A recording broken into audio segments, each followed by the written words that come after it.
Hello, everybody, and welcome into a very special episode of MPS today. I am Milford TV Executive Director Tim Coet, sort of in the guest host chair. You don't normally see my face on this program, but we've got a special edition for you here.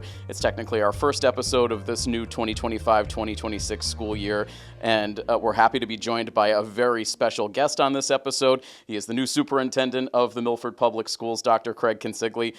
Craig, welcome to the show. Thank you so much for joining us. I'm glad to be here. We've had a very exciting start to the school year, so I'm happy to come here and share a little bit about what we're doing. Yeah, so obviously a big transition that's taken place this year as you have assumed this role from Dr. Kevin McIntyre. We've been doing this show with Dr. McIntyre for the last several years, but happy to now kind of shift gears now with the regime change. We're hoping to eventually get you here in the host chair, but in the meantime, we definitely wanted to take the opportunity. This is our first chance to chat with you since you've taken over the position. I'd love to just open the floor with a sort of just big picture opening take of how these first few months of your tenure have gone so far. Well, when you say it like that, that's my answer. Yeah. 4 months have gone by just as the snap of a finger. We started right out of the gate in July. We named 3 district priorities that we've been working very hard towards. That's our literacy initiative, Milford Pride. We want to revamp our pride in our schools and our town. And then this idea of collective efficacy, where if we all believe that we can make a difference, then we will see those differences happening. So that's where we started the school year. We've had some bumps along the way, but I think that our literacy initiative is certainly going very well. We've rolled out some new programming, really district-wide over the last 2 years, but especially this year in our K-5 schools. So our teachers are working very hard at trying to learn this new literacy program and help our students meet their reading goals this year. I think one of my favorite times, I guess, this school year so far was the recent parade when we had our float that was constructed by our high school students rolling down Main Street, which highlighted all the different schools, but also our literacy initiative. It was very exciting to see how excited really all the kids were to see their schools and the books that they read, and we were handing out books along the way. So that was a fun opportunity.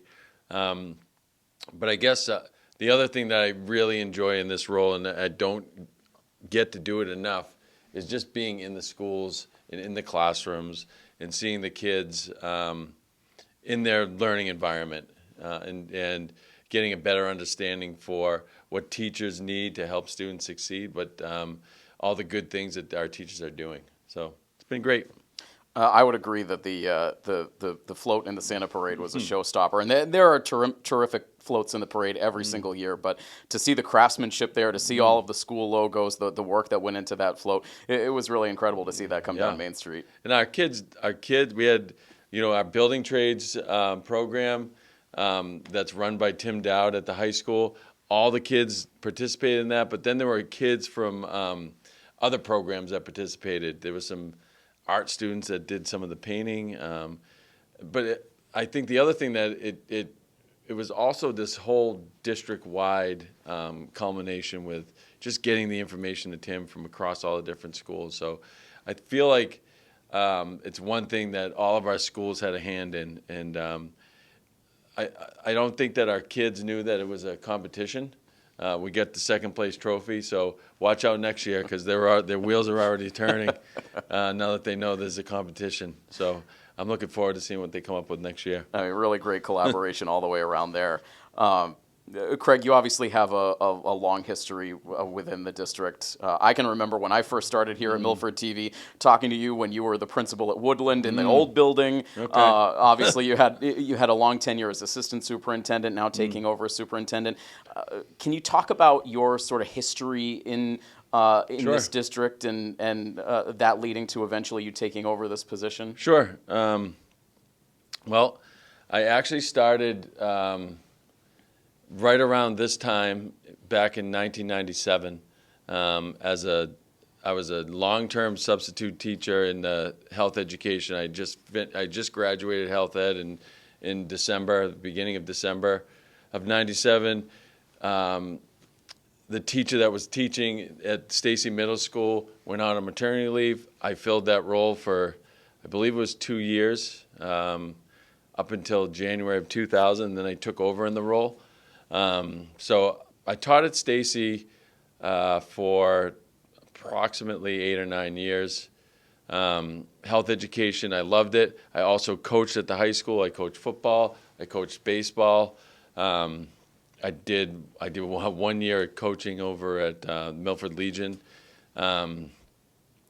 So I loved coaching, and honestly, coaching is why I got into teaching. I thought it was my way of being able to do what I thought that I really love, which I do love coaching. I still do it to this day. I'll talk about that in a little bit. But I found that I really, really enjoyed teaching and working with all kinds of students. Health education, to me, was awesome. It was a good way to talk about current events and things that are troubling kids and public in general immediately, right? We weren't learning about something that happened 50 years ago. We were talking about just things that were things they needed to know now and for their future. So that was great. Right around, I think it was 2004, I knew I wanted something more. So I talked to my principal about, hey, maybe I want to be a guidance counselor. Maybe I want to do something like that. And he said, no, you got to go into administration. I said, really? Why would I want to do that? And he kind of told me some things that he saw in me. And so there I went. I enrolled in Bridgewater State. I got a certificate of advanced graduate studies in school administration. I became the assistant principal at Stacy. I'm trying to remember the years. I think it was the beginning of the 2005-2006 school year. I was assistant principal for a half a year. In February, the principal at Middle School East left abruptly, and then I remember Mr. Davern calling me up and saying, "You got to come to my office." I was like, "Oh, and what did I do?" So he didn't give me any. He really didn't give me any information. But I showed up at the superintendent's office, and he said, "Listen, the principal at Middle School East is out, and you're in." And I'm like, "I've only been assistant principal for half a year here." So he said, "Yeah, you have to go down to Middle School East today. I've instructed Mrs. Burns, Connie Burns. She's down there right now. She'll let you in." So I knock on the door down at Middle School East. Now remember, it's over February break, so really nobody's around. I knock on the door, and she looks at me. She goes, "Get out of here!" She's yelling at me. "You can't be here. You need to leave." I'm like, wait, I'm the new principal. You got to let me in. She finally let me in after she called Mr. Davern. And that started our I don't know. I don't even know how to describe it, but it was one of the greatest relationships I had with an educator, with Mrs. Burns, over my tenure as principal at Middle School East. She still remains. Every time I see her, I love seeing her and hearing her story. So that I did that for, I think, since, I don't know, 5 years or so, 5 or 6 years. Then Mr. Tremblay called me up one day and said, "Listen, we have this new building project that's happening at Woodland. We want to take you from Middle School East, and we want to put you over at Woodland Elementary School. We want you to be the principal, but we also want you to run the building project over there." I'm like, okay. That's elementary students I just didn't have any experience with elementary students, so I didn't know how I'd feel about it. But it was just such an awesome experience. The kids at Woodland were so great. It was so fun every day to go into work and see the excitement that the kids had, that the teachers had. It was such a great community.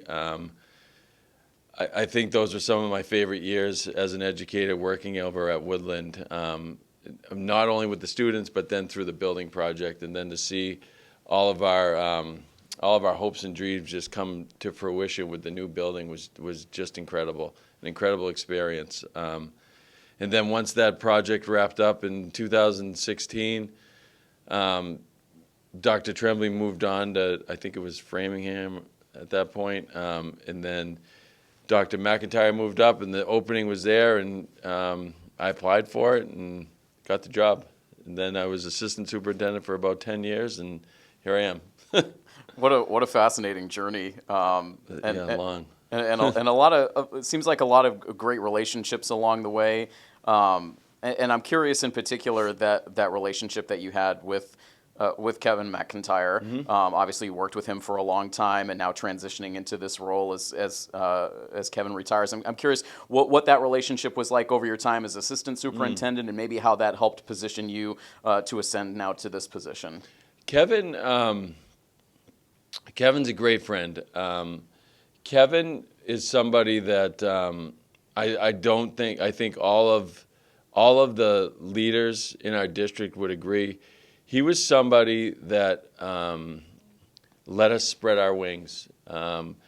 He would guide us and help us make decisions when we needed to, but he really expected us to take the ball and run with it on a number of different projects. And I'm forever grateful for all the opportunities that he gave me to take the lead in one area or another, and just to be there when I needed a hand or just to talk something through. He's always been there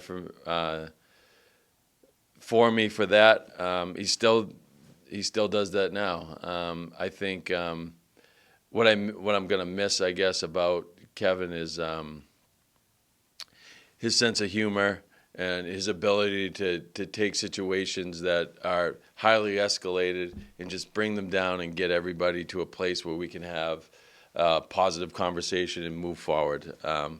I think those are some of the things that I try to emulate in his leadership as I assume the role and experience just different things that I haven't experienced before in all the roles that I've had.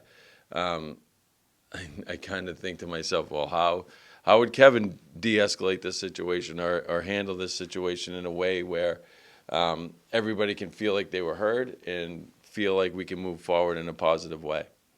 I think relationships is such an interesting topic when you talk about the Milford Public Schools. And over the evolution of doing this show here on Milford TV, we worked really closely with Kevin, and to see the relationships that he had with staff from across the district.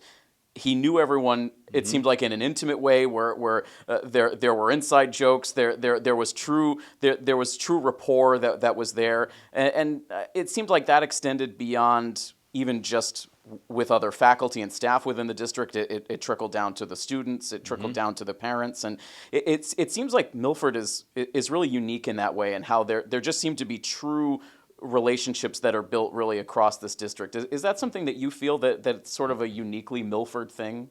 I agree with you. However, there's a caveat to that, is that I don't know any other way. Sure. Right? So like I believe in my heart that's the way it's supposed to be. And I'm afraid that if I went to another district and pulled the curtains back, that it wouldn't be that way. But I don't know another way, and I believe that's what makes Milford great. And I hope that other districts have that same kind of relationship building experience, I guess, is the best way to say it. But I don't know. I think that's if you're gonna be part of an organization, you have to know people, and you have to be willing to work with people. And I think that's one of the things that we try to teach our kids too, is collaboration is such an important skill. But I also think that what you're talking about this collaboration, then what you're talking about goes above and beyond collaboration, and really knowing people and understanding them and being empathetic, I think is a good way to say it too. Yeah, It's easy to feel.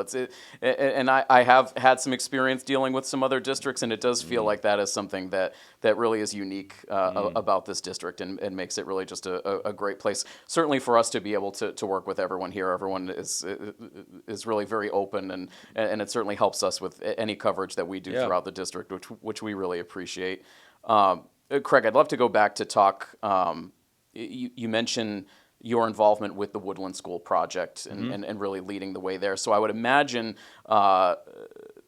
that now stepping into this role of superintendent at a time where the high school project now is really continuing to move along. What's your involvement in that project, and overall, how do you feel that the steps are going in that process? I know still relatively early on, but can you talk about that a little bit? Yeah, sure. So I'm now fully involved in the building project. It was nice to rekindle my relationship with Jonathan Bruce. Jonathan Bruce and I worked really close for a couple, I don't know, 3 years or so, 4 years or so on that project. But I also knew him before as a school committee member.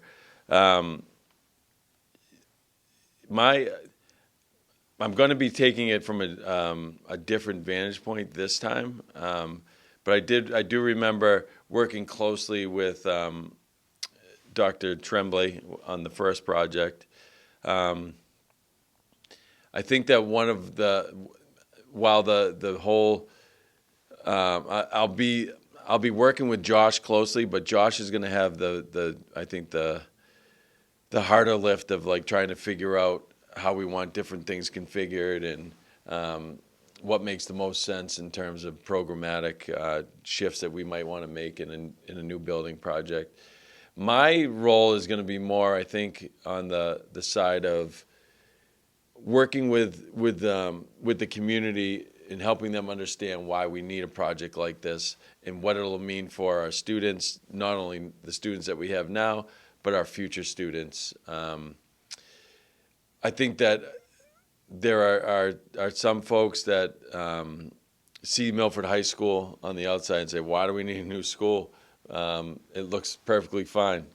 But just the way that education has changed over the years, the way that our current building structure is, it just doesn't support what we're trying to accomplish with our students. That, and I think we have a number of major systems that are just failing. One recent fail, I think, is our parking lot. Some of our parking lot lights aren't working, and it's like all the wiring underneath the ground has to be pulled up to try to fix that one section of lighting. That's one thing that's like visible to people. But we have all the time different areas of the building where plumbing is going down, and then just trying to chase where the pipe might be that has a crack in it, and then it's in a floor or in a wall, and you got to fix it. It's kind of a major pain when something like that happens. It's not an easy fix either. And then, of course, and we all remember last year we had some leaking roofs in the school. Which will probably continue to be an ongoing issue. We make our fixes when we can, but the only way out of it, and the only way to guarantee that we won't have leaks, is to replace the entire roof, which is a huge financial barrier right now that we don't want to get involved with if we're going to be doing a building project anyways. So we're going to have to do what we can with that. So in any event, my role in the building project is I'm sitting on the committee, and I guess another part of another committee member with a voice. That sort of community communication aspect, is that ascending to this position, having been part of the district for so long, does it make that part of it a little bit easier, given the fact that you've already established so many relationships within the community, and you've been communicating with parents and family members for so long in other capacities? Yeah, I don't know if a lot of people know this, but I think I'm most comfortable as an introvert and kind of being along the sides, but I'm certainly not afraid to jump into the limelight or do any of that. But when I don't have to be in the light, I'm in the shadows and perfectly fine with that too. But you know, I have my girls go to the school, go to Stacy right now, and I've been coaching them and their teams since they were, I don't know, 8 years now. Anyways, at a number of different teams. So I see people out at different sporting events, or I'll see them out at just different events in the school, and I like to ask people, you know, what's going well, what's a good word, and then, you know, is there anything you need? Is there anything that we need to improve? And I kind of been doing this tour, and have asked a number of people those basically 3 questions: what do we do well? What do we need to work on? And where are we completely missing the mark? I put it out into the public a number of times, and some families have taken me up on it, which has been great. A number of staff members have taken me up on it. I have a date to go down to the senior center and talk to some folks down there. So yeah, it's been great to I've already established these relationships, but I think by going out and listening to people, it's also providing me with insight that I may have overlooked. Because that's the other thing that I'm a little worried about, is that just because I've been here almost 30 years now, it doesn't mean I know every single thing about every school. So I'm hopeful that people will feel comfortable to come up and tell me, well, there's this problem over here that hasn't been addressed for a number of years. Okay, great. Let's talk about it. Let's try to figure it out.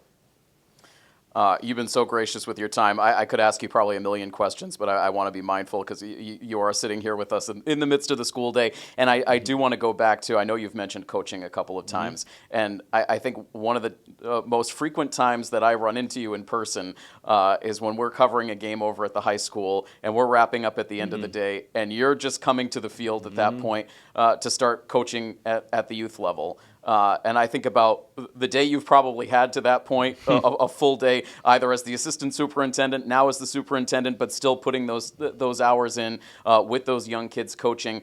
Why is that so important to you to continue to do? Well, I think I said at the beginning, right? Like, I got into teaching to coach, for one. But when I got into teaching and to become an educator in the first place, it was because I liked teaching. And generally, whether it's kids or adults, I just like teaching.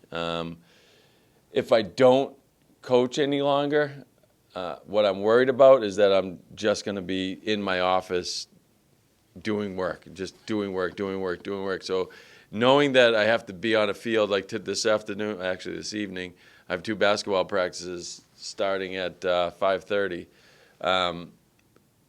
I could easily work right through, but I got to get to a basketball court for 5:30. It drags me out of my office, gets me with them, gets me home. It puts me in a little better mood when I get home.